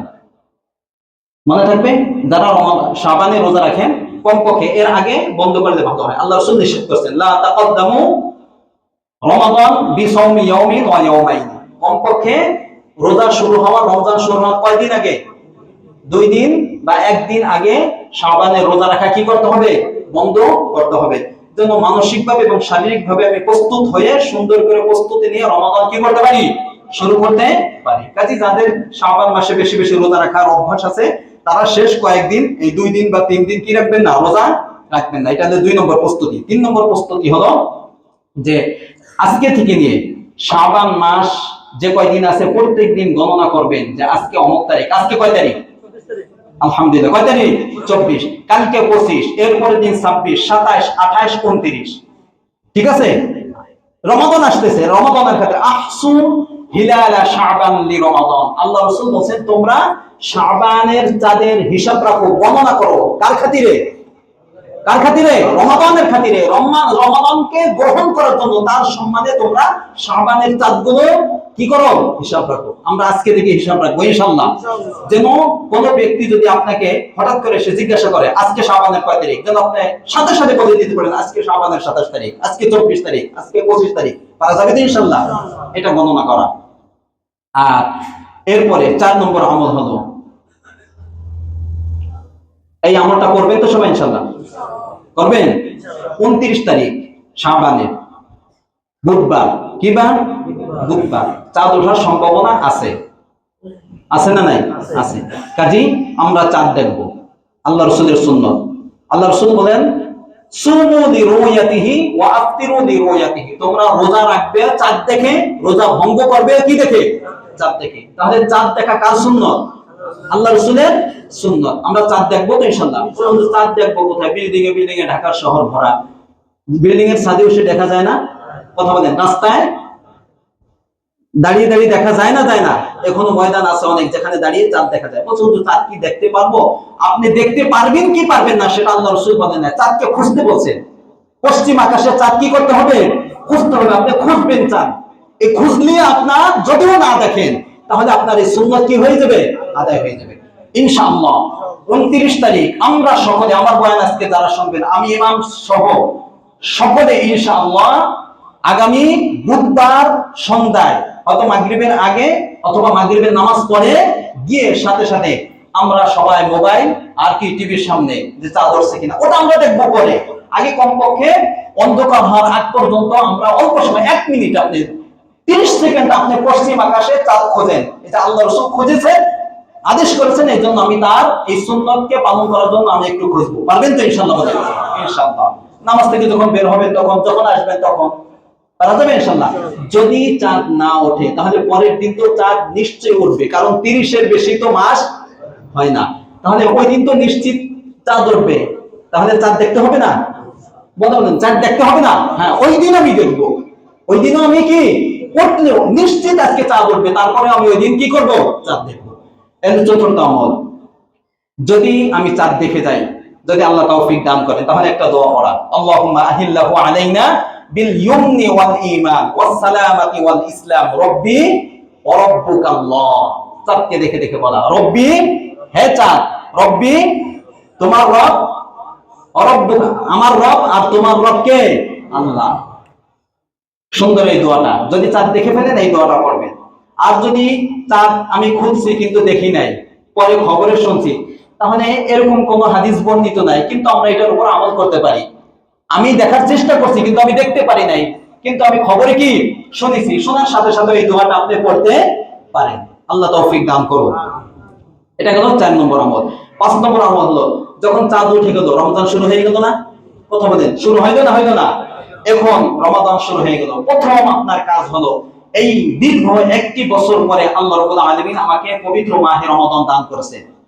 কথা বলেন, যদি আমি আমার হায়াত ওই পর্যন্ত পৌঁছে যায় 1টি বছর, এবং এখন থেকে একটা দোয়া করা বেশি বেশি, আল্লাহুম্মা বাল্লিগনা রমাদান, আল্লাহ বাকি দিনগুলো তুমি আমাকে দিও না, রমাদান পর্যন্ত আমার হায়াতকে পৌঁছে দাও। এই দোয়াটা বেশি বেশি করবেন। রমাদান পাওয়ার সাথে সাথে শুকরিয়া আদায় করবেন, আলহামদুলিল্লাহ। পারলে 2 রাকাত শুকরিয়া নামাজ পড়বেন, পারলে রমাদান পেয়েছে এই জন্য কিছু টাকা গরিব মিসকিন মসজিদ মাদ্রাসায় কি করে দেবেন? সদকা করে দেবেন। কেন এটা? কেন? কেন? রমাদান যে আমি পেয়েছি, আল্লাহ আমাকে দিয়েছেন, তার শুকরিয়া আদায় করবেন। শুকরিয়া আদায় করলে নিয়ামত কমে না বাড়ে? বাড়ে। এই যারা আদায় করবে, আদায় করার কারণে হতে পারে আল্লাহ রাব্বুল আলামিন আগামী রমাদান আমাদেরকে পাওয়ার সুযোগ করে দিবে। পারবেন তো ইনশাআল্লাহ? রমাদান শুরু হয়ে গেল। রমাদান শুরু হয়ে গেল, এরপর আমাদের প্রথম কাজ হলো কি বলেন তো? ধারাবাহিক আমল কি বলেন? তারাবি নামাজ পড়া। আগে রোজা না আগে তারাবি? তারাবি নামাজ পড়া। পড়বেন তো ইনশাআল্লাহ? হ্যাঁ, সুন্নাতে মুআক্কাদা অনেকের একটা ভুল ধারণা, বিভিন্ন কারণে তো আমি রোজা রাখতে পারি না, তাহলে তারাবি নামাজকে আমি পড়তে পারবো? বলেন, তারাবির সাথে রোজার সাথে কোনো সম্পর্ক আছে? তারাবি ভিন্ন আমল, রোজা কে ভিন্ন আমল। আমি তারাবি পড়বো ইনশাআল্লাহ। কয় রাকাত? জোরে বলেন, সবাই বলেন, কয় রাকাত? 20 রাকাত ইনশাআল্লাহ। কোনো দ্বিমত নাই। কয় রাকাত পড়বো? আল্লাহ রাসূল এবং সাহাবাদের আদর্শ, এই ব্যাপারে দীর্ঘ আলোচনা এখন আর সময় নেই। 20 রাকাত তারাবির নামাজ আমরা 10 সালামে ইনশাআল্লাহ 20 রাকাত তারাবির নামাজ আমরা পড়বো। এরপরে 3 রাকাত বেদের নামাজ আমরা পড়বো ইনশাআল্লাহ। তারাবি সংক্রান্ত মাসআলা তারাবির দিন আমরা আলোচনা করব। আমরা ইনশাআল্লাহ সকলে যে যেখানে পড়ি না কেন খতমে তারাবি পড়বো ইনশাআল্লাহ। এক খতম কোরআন আমরা তারাবিতে শুনবো ইনশাআল্লাহ। পারবো তো ইনশাআল্লাহ? তারাবি নামাজ পড়া সুন্নতে মুআক্কাদা, আর তারাবির নামাজে এক খতম কোরআন শোনা পড়া এটা ভিন্ন আরেকটা সুন্নত। আমরা দুটো আদায় করব। পুরো 30 দিন আমরা এর প্রথম দিন থেকে, প্রথম রাত থেকে নিয়ে শেষ রাত পর্যন্ত প্রত্যেক রাতে আমরা তারাবিতে অংশগ্রহণ করব এবং কোরআন তেলাওয়াত শুনবো ইনশাআল্লাহ। পারবো তো ইনশাআল্লাহ? বলেন সকলে ইনশাআল্লাহ। আল্লাহ তৌফিক দান করুক। তারাবির নামাজ, তারাবির নামাজ কোন ব্যক্তি যদি পড়ে, আল্লাহ রাসূল বলেন তার অতীতের সমস্ত গুনাহ আল্লাহ মাফ করে দেন। সুবহানাল্লাহ বলেন। এটা হলো তারাবি সংক্রান্ত আমল। তারাবির পরে ধারাবাহিক আমল হলো তাহাজ্জুদ। রাতে তারাবি পড়ে যদি আপনার ক্লান্ত লাগে, তারাবি পড়ে না ঘুমানো ভালো। এই সম্পর্কে অনেক আলোচনা করার দরকার ছিল। পারলে 2-4 রাকাত নামাজ আপনি মসজিদে বসে পড়েন অথবা বাসায় গিয়ে পড়েন, এরপর আপনি ঘুমিয়ে যান তাড়াতাড়ি। এখন রাত ছোট না বড়? ছোট বলে বড় না, মোটামুটি বড় রাত। তাহলে আপনি তাড়াতাড়ি যে ঘুমিয়ে যান। ঘুমিয়ে গিয়ে কমপক্ষে এতটুকু সময়, সাহরিতে তো আমরা উঠবো নাকি? সাহরিতে উঠবো না আমরা? এতটুকু সময় হাতে নিয়ে উঠবেন যে আমি সাহরিও খেতে পারবো, সাথে সাথে কমপক্ষে 8 রাকাত তাহাজ্জুদ নামাজ আমি পড়তে পারবো ইনশাআল্লাহ। পারবেন তো ইনশাআল্লাহ? বলেন কয় রাকাত? 8 রাকাত তাহাজ্জুদ নামাজ। যদি 8 রাকাত কখনো না পারি 6 যদি না পারি 4ও যদি কখনো সময় না থাকে কমপক্ষে আমার কয় রাকাত? 2 যেন আমার একটা রমাদানের একটা রাতও যেন আমার 2 রাকাত তাহাজ্জুদ নামাজ মিস না হয়। শুনেন, অন্য কোন সময় আমি পড়তে পারি না, কিন্তু রমাদান আমি প্রত্যেকদিন সাহরি খাওয়ার জন্য উঠি না। সাহরির সময়টাই তাহাজ্জুদের সময়। একটু সময় হাতে নিয়ে ওঠেন। দিনে তো ঘুমান, পারা যাবে ইনশাআল্লাহ। তবে নিয়ত থাকবে কয় রাকাত? 8 রাকাত ইনশাআল্লাহ। সকলে ইনশাআল্লাহ, সাথে সাথে ইনশাআল্লাহ। এটা হলো আমাদের বেশি হাদিস বললাম না, এখন আমল। এরপরে আমল হলো তাহাজ্জুদের পরে কি খাওয়া? সাহরি খাওয়া। সাহরি খাবেন না খাবেন না? এত শক্তি দেখাইন না। সাহরি না খাই আমি রোজা রাখতে পারি। আপনি পারেন, আমিও পারি। আমিও আমার ব্যক্তিগত কথা বলতেছি। আমি সারা বছর যে নফল রোজাগুলো আল্লাহ রাখার তৌফিক দেয়, আমি শুধু পানি খেয়ে রাখি, কিন্তু আমি পানি খাই, অন্য কোনো আমি সাহরি খাই না। ঠিক আছে, এটা আমি পারি, অনেকে পারেন, কিছু না খাইও পারেন, এটা পারেন ভিন্ন কথা। কিন্তু সাহরি খাওয়া ভিন্ন একটা সুন্নাত। আমি সাহরি কেন খাবো? এটা আল্লাহ রাসূল খেয়েছেন তাই আমি খাবো। কথা হলো তাহাসসাবু তাসাহহারু ফাইন্না ফিস সাহুরি বারাকা। আল্লাহ রাসূল বলেছেন তোমরা সাহরি খাও, কারণ সাহরিতে কি রয়েছে? বরকত রয়েছে। যারা সাহরি খায় তাদের জন্য আল্লাহ রহমত বর্ষণ করে তাদের উপর, এবং ফেরেশতারা তাদের মাগফিরাতের দোয়া করতে থাকে। তাহাজ্জুদ মানে সাহরি খায় না আহলে কিতাব, ইহুদি নাসারারা সাহরি খায় না। এইজন্য আল্লাহ রাসূল বলেন তাদের সাথে যেন তোমাদের সাদৃশ্য না হয়ে যায়, এইজন্য তোমরা কি খাবে? সাহরি খাবে। সবাই খাবেন তো? আপনি যদি পেট ভরে না খাইতে মনে চায়, কমপক্ষে সর্বোত্তম সাহরি কি বলেন তো? খেজুর। আলহামদুলিল্লাহ। নি'মা সাহুরুল মুমিন আত-তামার। হাদিসের মধ্যে আসছে মুমিনের উত্তম সাহরি হলো খেজুর। খেজুর খান, 2টা খেজুর খান, এরপর 1 গ্লাস পানি খান, অথবা একটু আপনি দুধ খান, অথবা সামান্য ভাত খান। সামান্য ভাত খাইলেও একটা খেজুর খাওয়াটা ভিন্ন একটা কি সুন্নাত, মুস্তাহাব। সাহরি খাওয়া খাবেন তো ইনশাআল্লাহ? সাহরি শেষ সময় খাবেন, আগে না, প্রথম রাত্রে না, মাঝ রাত্রেও না, একবারে তাহাজ্জুদ পরে শেষ রাত্রে সাহরি খাওয়া, এটা সুন্নাত এবং এটা আল্লাহ রাসূল এবং সমস্ত আম্বিয়াদের আদর্শ। এটা অনেকে একবারে প্রথম রাত্রে খেয়ে ঘুমায়, ফজর টজর নাই, আছে না নাই? অনেকে শেষ রাতে বা যখন ঘুমাইতে যাবে তখন খেয়ে। খবরদার, আমরা কেউ এই কাজ করবো না। আমরা শেষ রাতে তাহাজ্জুদের নিয়তে উঠবো, একই সাথে তাহাজ্জুদও হবে, সাহরির আমলও হবে, ফজরের নামাজও হবে, এরপর আমরা ঘুমাবো, বিশ্রাম করবো, যা করবো সেটা ইনশাআল্লাহ। সাহরি খাবেন তো ইনশাআল্লাহ? আল্লাহ তৌফিক দান করুন। সাহরি খাইলে সারাদিন রোজা রাখা কষ্ট হয় না, এই কষ্ট আর হবে না সাহরি খাইলে। এই জন্য হাদিস আসছে সাহরি খাওয়া। সাহরি খাওয়ার পরে আমাদের এরপর আমল হলো দিনে কি রাখা? বলেন, রোজা রাখা, নফল রোজা। জোরে বলেন, কি রোজা? ফরজ রোজা রাখবেন তো ইনশাআল্লাহ? এই রোজা রাখলে কি ফায়দা হবে, প্রায় আমি 14 থেকে 15টা ফজিলাত লিখে আনছি, কিন্তু বলার মতো সময় নাই আমার। আপনারা এই ফজিলাত আমার মুখ থেকে অনেকবার শুনেছেন, রোজা রাখলে কি কি নেকি পাওয়া যায়। কাজী সমস্ত আমল, কথা মনে রাখেন, যত আমল আমরা করি সমস্ত আমলের মধ্যে রিয়া থাকতে পারে, মানুষ দেখানো একটা প্রবণতা থাকতে পারে। আমি দান করি যাতে মানুষ দেখে আমাকে দানশীল মনে করে, এটা একটা থাকে। আমি নামাজ পড়ি যেন মানুষ দেখে আমাকে নামাজি মনে করে। আমি হজ করতে যাই, এটার মধ্যে দিয়ে স্পষ্ট যেন আমাকে হাজি বলে। তাহলে লোক দেখানো আমল, এটা শিরক। লোক দেখানো আমল কি? শিরক। তাহলে সমস্ত আমলের মধ্যে এটা থাকে না। কিন্তু আল্লাহ রাব্বুল আলামিন হাদিসে কুদসিতে বলেন, ইল্লা সাওম ফা ইন্নাহু লি, একমাত্র ইবাদত রোজা, এইটা বান্দা কাউকে দেখানোর জন্য না খেয়ে থাকে না, একমাত্র আমি আল্লাহর জন্যই করে। এই জন্য এই রোজার প্রতিদান আমি কোন ফেরেশতাদের দ্বারাও দেব না, ফেরেশতাদেরকে লিখতেও দেব না, একমাত্র আমি রব রাইয়ান নামক জান্নাত কাদের জন্য বলেন তো? যারা রোজাদার তাদের জন্য, তাদের ওই জান্নাতে দেওয়ার পরে স্পেশাল ভাবে এই রোজার প্রতিদান আমি আল্লাহ নিজ কুদরতি হাতে তাদেরকে দেব। আমি এই একটা ফজিলত বললাম, আর অনেক ফজিলত আছে, রাখবো তো ইনশাআল্লাহ? বলেন ইনশাআল্লাহ। এই রোজা কেউ মিস করবো না।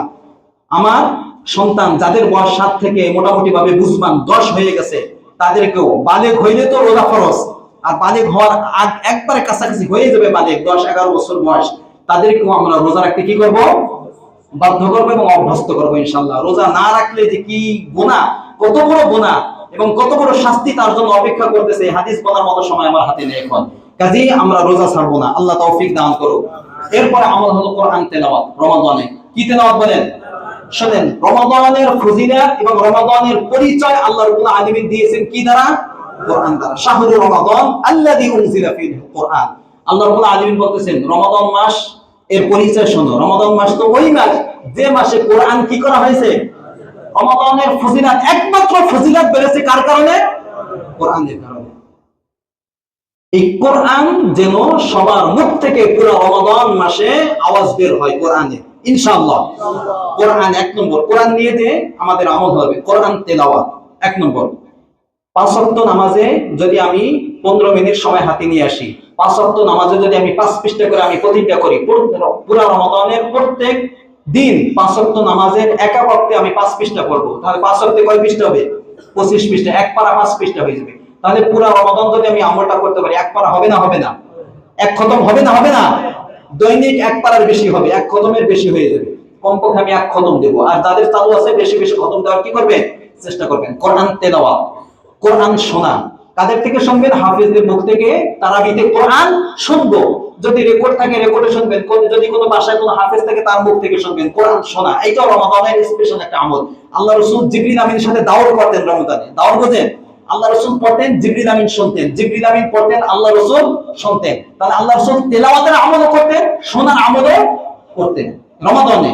এবং সর্বশেষ রমাদান আল্লাহ রাসূলের, যে রমাদানের পরে তিনি আর বাঁচেন নাই, সর্বশেষ রমাদানে জিবরিল আমিন 2 বার আসছে এবং দুইবার করে দাওয়াত করছেন একজন আরেকজনের সাথে।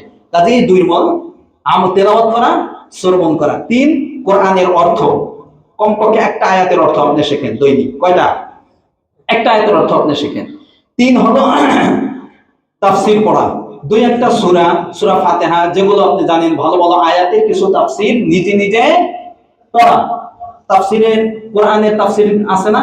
কথা বলেন, আপনাদের ঘরেই আছে, অনেকের আছে, নালে কিনে নেবেন তাফসীরের কিতাব। তাফসীরে আমাদের কোনটা? তাফসীরে মারিফুল কোরআন আছে, তাহলে তাফসীরে উসমানী আছে, তাফসীরে তাওজীহুল কোরআন আছে। এরকম ছোট ছোট তাফসীরের কিতাব কিনে নেবেন। তাহলে আমরা কোরআন তেলাওয়াত করব, শুনবো, অর্থ পড়ব এবং সুযোগ থাকলে আমরা কি করব? তাফসীর পড়ব ইনশাআল্লাহ। সময়গুলো আপনারা ভাগ করে নেবেন, কোন কোন সময় করবেন। এর একটা রুটিন আমি আগামী জুমায় ইনশাআল্লাহ বা পরে কোন সময় আমি বলবো। কোরআন তেলাওয়াত। এরপর দান সদকা। কি করব বলেন? দান সদকা। আল্লাহ রাসূল সাল্লাল্লাহু আলাইহি ওয়াসাল্লাম সবচেয়ে বেশি দান করতেন। বুখারীর 2 নম্বর পৃষ্ঠাে আছে কোন মাসে? রমাদান মাসে। আল্লাহ রাসূল সব সময় দান করতেন, তবে তার দানের পরিমাণ বেশি বেড়ে যেত কোন মাসে? রমাদান মাসে। উন্মুক্ত বাতাস যেরকম ভাবে সবার শরীরে লাগলে এটা উপকারী হবে লাগে, ঠিক আল্লাহ রাসূলের রমাদানের দানটা এরকম হতো, সবাই পেত। সবাইকে আল্লাহ রাসূল সাল্লাল্লাহু আলাইহি ওয়াসাল্লাম রমাদানে দান করতেন। এইজন্য রমাদানের দানের হাত আমরা প্রশস্ত করব তো ইনশাআল্লাহ। আল্লাহ তৌফিক দান করুন। একটা আমল। এরপর একটা আমল হলো নফল ইবাদত। কি ইবাদত? নফল ইবাদত কি রমাদানে নফল থাকে না ফরজ হয়ে যায়? নফল ইবাদত কি করবেন? যত নফল নামাজ আছে একটা নফল নামাজ আমি রমাদানে ছাড়বো না। 1 নম্বর ইশরাকের নামাজ সকালে, এরপরে চারটের নামাজ 8টা 9টার পরে 10টার দিকে চারটের নামাজ, এরপরে আসরের আগে 4 রাকাত সুন্নাতে জায়দা, এটা আমি পড়ব। মাগরিবের পরে তো 2 রাকাত আছে না সুন্নাত, এরপরে কমপক্ষে আমি 6 রাকাত 7 রাকাত 20 রাকাত পর্যন্ত হাদিসে আছে মাগরিব থেকে এশারের আগে আল্লাহর রাসূল অতিরিক্ত পড়তেন। এশারের সুন্নতের পরে অতিরিক্ত আরো 2 রাকাত সুন্নাত আছে এশারে, আরো আল্লাহর রাসূল 4 রাকাত সুন্নাত অতিরিক্ত পড়তেন। এই যে সুন্নাতগুলো, আর তাহাজ্জুদ তো আছে একটা সুন্নাত, সাথে সাথে দুখুলুল মসজিদ, মসজিদে প্রবেশ করে নামাজ আছে না নাই?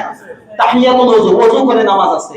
এই ধরনের যত নফল নামাজ আছে একটা নফল নামাজ এবং নফল ইবাদত আমি এই রমাদানে ছাড়বো না ইনশাআল্লাহ। এই প্রতিজ্ঞা আমাকে এখন থেকেই করতে হবে। পারা যাবে ইনশাআল্লাহ? আচ্ছা, নফল ইবাদত জিকির আজকার নিয়ত করেন যে আমি সারা বছর তো আমার সময় থাকে না, রমাদানে আমি একটু ফ্রি থাকি, কমপক্ষে দৈনিক 1000 বার বা 100 বার সুবহানাল্লাহ, আর 100 বার আলহামদুলিল্লাহ, আল্লাহু আকবার, লা ইলাহা ইল্লাল্লাহ, লা হাওলা ওয়ালা কুওয়াতা, এই ধরনের সহিহ যে সমস্ত জিকির আছে, সহিহ যে সমস্ত জিকির আছে, আল্লাহ রাসূলের উপর 100 বার দুরূদ পড়া, ডেইলি 100 বার ইস্তিগফার পাঠ করা, এইগুলো আমি দৈনিক এই আমলগুলো আমি প্রত্যেকটা 100 বার করে আমি করব ইনশাআল্লাহ। এটা একটা রমাদানের বিশেষ আমল, জিকির আজকার। এরপর একটা দোয়া করা, বেশি বেশি দোয়া করা। 3 ব্যক্তির দোয়া ফেরত দেওয়া হয় না, এর মধ্যে এক ব্যক্তি হলো রোজাদার, এবং বিশেষ করে ইফতারের আগ মুহূর্তে দোয়া করব তো ইনশাআল্লাহ বলেন। দোয়া বিশেষ আমল, যারা সায়েম, যারা রোজাদার তাদের জন্য। এরপর হলো 10 মাগফিরাত কামনা করা। কি কামনা করা? মাগফিরাত। আমাদের সবচেয়ে বড় পাওয়া কি বলেন? মাগফিরাত মানে ক্ষমা, আল্লাহর কাছ থেকে ক্ষমা। আমরা যেন ক্ষমা পেয়ে যাই, এই জন্য আমাদেরকে রমাদান মাস দিয়েছে। এই জন্য আমরা পুরো রমাদান ব্যাপী আল্লাহর কাছে বেশি বেশি তওবা ইস্তিগফার করে যেন আমাদের অতীতের কাবীরা সগীরা সমস্ত গুনাহ যেন আমরা রমাদানে maaf করে নিতে পারি ইনশাআল্লাহ। বাউদা মান আদরাকা রমাদান ফালাম ইগফার লা, আল্লাহ রাসূল বলেন ওই ব্যক্তি ধ্বংস হোক, আমার ওই উম্মত ধ্বংস হোক যে ব্যক্তি রমাদান পেল কিন্তু তার অতীতের গুনাহ সে maaf করাইতে পারলো না। নাউজুবিল্লাহ বলেন। এই দোয়া কবুল হয়ে গেছে, মেম্বারে বসে আপনারা জানেন। কাজী মাগফিরাত আমি এই রমাদানে নেবই ইনশাআল্লাহ, ইনশাআল্লাহ। এটা একটা আমল আমাদের। এরপর আমল হলো ইফতার করা, নিজে কি করা? ইফতার করা, এটা একটা আমল, নিজে ইফতার করা। এই ইফতার করব আমরা কমপক্ষে 20 মিনিট আগে। ইফতারের কাজ সমস্ত পরিবারের সমস্ত সদস্য থেকে ইফতারের কাজ থেকে ফারেক হয়ে একসাথে বসে দেবো, বসে দোয়ায় লিপ্ত থাকবো। ইফতারের আগে দোয়া কবুল হয় না? হয় না? এরপরে দোয়া করবো, এই সময় দোয়া কবুল হয়, কান্নাকাটি করে আমরা দোয়া করবো। যখন ইফতারের সময় আসবে, টাইম হবে, ঠিক টাইমে মুয়াজ্জিন আজান দিবে তখন না, মুয়াজ্জিন আজান একটু পরে দেয় অথবা কোনো জায়গা পরে দিতে দিবে, ঠিক টাইম যদি আপনার ঘড়ির টাইম ঠিক থাকে, যে আমাদের ফাউন্ডেশন থেকে যে ক্যালেন্ডার ঢাকার যেটা প্রকাশিত হয়েছে, যদি ওইটা কারো কাছে থাকে, ওই টাইম যদি আপনার ঘড়ি টাইমের সাথে মিলে যায়, টাইম হওয়ার সাথে সাথে আপনি ইফতার করতে পারবেন। ইফতার দেরি করে করাটা উম্মতে মুহাম্মাদীর বৈশিষ্ট্য না, এটা আহলে কিতাব ইহুদি নাসারাদের বৈশিষ্ট্য। আল্লাহ রাসূল বলেন আমার উম্মত ততক্ষণ পর্যন্ত খায়রের উপর থাকবে, কল্যাণের উপর থাকবে, যতক্ষণ পর্যন্ত তারা ইফতারের সময় হওয়ার সাথে সাথে কি করবে? ইফতার করবে, বিলম্ব করবে না। ইফতারটা আবার সময় হওয়ার আগে করতে পারবেন না, সময় হওয়ার সাথে সাথে ইফতার করা, ঠিক আছে? ইফতারের আগে দোয়া করা। ইফতারের আগে 3টা দোয়া আছে। কয়টা? জোরে বলেন কয়টা? 3টা। অনেক সময় চলে যাচ্ছে, এই 3টা দোয়া আমি পরে বলবো, তাহলে এক সময় আমি বলবো, এখন বললে আমি বাকি আমলগুলো করতে পারবো না। 3টা দোয়া আমি বলবো, 3টা সিরিয়ালে 3টা দোয়া আছে ইফতারের সময়। এই ইফতার আমরা করব। 4-5 নম্বর হলো ইফতার করানো, করাবো তো ইনশাআল্লাহ। প্রতিজ্ঞা করেন আমি 30 রমজানে কমপক্ষে আমি 30 জনকে ইফতার করাবো।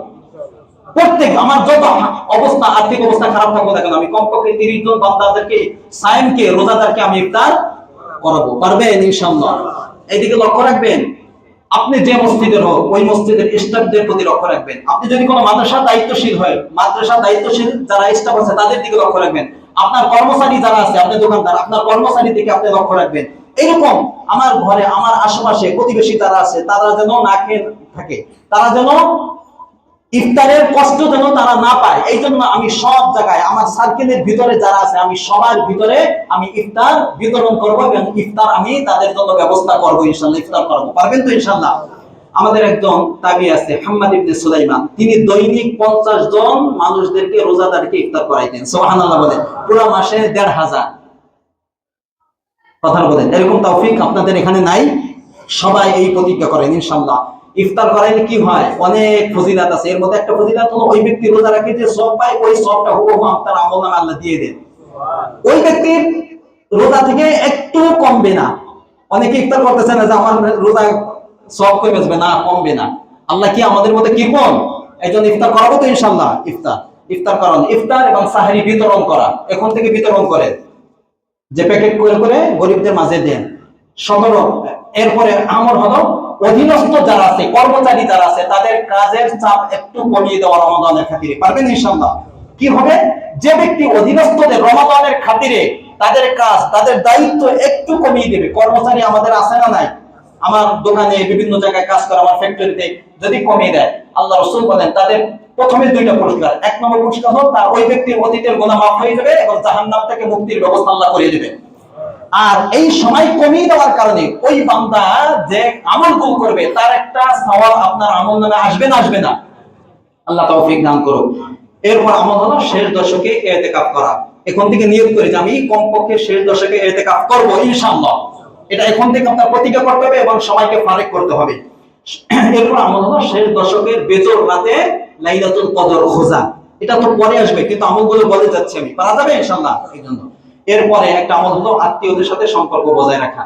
কমপক্ষে রমজানকে খাতির করে আমার আত্মীয় স্বজন যারা আছে তাদের মাঝে আমি বিভিন্ন ভাবে আমি সম্পর্ক বজায় রাখবো। ফোনের মাধ্যমে, যোগাযোগের মাধ্যমে, তাদেরকে কিছু হাদিয়া দিয়ে, তারপরে ইফতার তাদেরকে দিয়ে, বিভিন্ন ভাবে আমি আত্মীয়দের সাথে সম্পর্ক বজায় রাখবো। আমি রমাদান মাসে আমার প্রতিজ্ঞা থাকবে। এরপর একটা আমল হলো দাওয়া ইলাল্লাহ। পারবেন? আমি রমাদানে কমপক্ষে নিয়ত করেন যে রমাদানে 30 জন বান্দাদেরকে নামাজে, রোজার, বিভিন্ন ভালো কাজের দাওয়াত আমি দিব ইনশাআল্লাহ। এবং রমাদানে যদি কোনো সময় সুযোগ হয় আমি 3 দিনের জন্য আমি দাওয়াতুল্লাহর দিকে বের হব। এই প্রতিজ্ঞাটা করতে পারি ইনশাআল্লাহ। এটা রমাদানের বড় একটা আমল। এইটা নিয়ে কথা বলার দরকার ছিল, কিন্তু সময় হাতে নেই। এইটা একটা আমাদের আমল যেন এটা মাথায় থাকে এবং এই সময়টা আমি ফারেক করব। আমি নামাজে আসবো, দাওয়াত দিব। কোন ব্যক্তি রোজা রাখে না তাকে দাওয়াত দিব। কেউ রোজা দোকান খুলে রাখছে, কেউ খারাপ কাজ করে, তাকে খারাপ কাজ থেকে আমি বিরত রাখবো। এটা দাওয়া না? দাওয়া না? এই দাওয়ার আমল আমি পুরো রমাদান মাসে করব। এরপর একটা আমল হলো আমার ফরজ নামাজ যেন তাকবীর উলার সাথে প্রথম কাতারে আমি যেন আদায় করতে পারি, এই প্রতিজ্ঞা আমি আজকে থেকে করব। পারবেন? কি নামাজ? ফরজ নামাজ ইনশাআল্লাহ। কি নামাজ? 5 ওয়াক্ত নামাজ প্রথম কাতারে তাকবীর উলার সাথে, ইমামের সাথে সাথে, তাকবীরের সাথে সাথে আমি আদায় করব পুরো রমাদান মাস ব্যাপী ইনশাআল্লাহ। পারবেন? এই জন্য আজানের সাথে সাথে আমার দোকানপাট সব আমি বন্ধ করে দেব ইনশাআল্লাহ। এই সম্পর্কে আরো কথা বলতাম, কিন্তু সময় নেই। সর্বশেষ রমাদান মাসের পবিত্রতার খাতিরে আমি আমার চার দোকান, আমার হোটেলগুলো যেখান থেকে মানুষ ওপেনে খাবে, আমি পর্দা টেনেও আল্লাহকে আমি ধোঁকা দিতে পারি না। এই প্রতারণা আল্লাহর সাথে করবেন না ইনশাআল্লাহ। আমাদের এই এলাকায় একটা চার দোকান অথবা কিসের কোন হোটেল মানে দিনে খাওয়ার মতো পরিস্থিতি আমরা তৈরি করতে দিব না ইনশাআল্লাহ। বলেন সবাই একমত আমার সাথে? আমরা ইনশাআল্লাহ পর্যবেক্ষণ করব এবং আমরা সকলকে নিয়ে বসবো। এই কাজটা সবাইকে করতে হবে। এই আমলগুলো 20টা আমল বললাম, আমল করবেন তো ইনশাআল্লাহ? সময় একটু বেশি হয়ে গেছে। সর্বশেষ একটা কথা বলে শেষ করি। আগামীকাল কি? আগামীকাল কি দিবস মনে নাই? 14ই ফেব্রুয়ারি আগামীকাল। কি দিবস এটা? আলহামদুলিল্লাহ মনে নাই। এই মনে যেন না থাকে, মনে করাই দিলাম এই জন্য যে মনে আসবে। একটু পর থেকে অনলাইনে শুরু হয়ে যাবে। এই ডে আমরা পালন করবো তো ইনশাআল্লাহ? ভালো করে করবো ইনশাআল্লাহ। সামনে রমাদান যদি কোনো ব্যক্তি করেন, খবরদার, আর কিছু বললাম না। একজন আমার বয়ান যে শোনেন, আমাকে যে ভালোবাসেন, আমাকে না, কাকে? আল্লাহকে যে ভালোবাসেন, যদি ভালোবাসেন তাহলে এই দিন সম্পর্কে ন্যূনতম ধারণা যেন আপনার থাকে না। আমরা আমাদের ভালোবাসা শুধুমাত্র 14ই ফেব্রুয়ারির জন্য নয়, 24টা ঘন্টার প্রতিটা মুহূর্তে আল্লাহর জন্য, আল্লাহ রাসূলের জন্য, পরিবারের প্রত্যেকটা সদস্যদের জন্য ইনশাআল্লাহ আমরা একদিন দেখাবো না। এই দিন আমরা পালন করবো না, এটা মুসলিমদের সংস্কৃতি নয়। আল্লাহ রাব্বুল আলামিন আজকের আমল আমাদের সকলকে ঐক্যবদ্ধভাবে পুরো এই আমলগুলো যেন আমরা রমাদান ব্যাপী আমল করতে পারি, আল্লাহ তৌফিক দান করুন। ওয়া আখিরু দাওয়ানা আলহামদুলিল্লাহি রাব্বিল আলামিন। যারা সুন্নাত পড়েন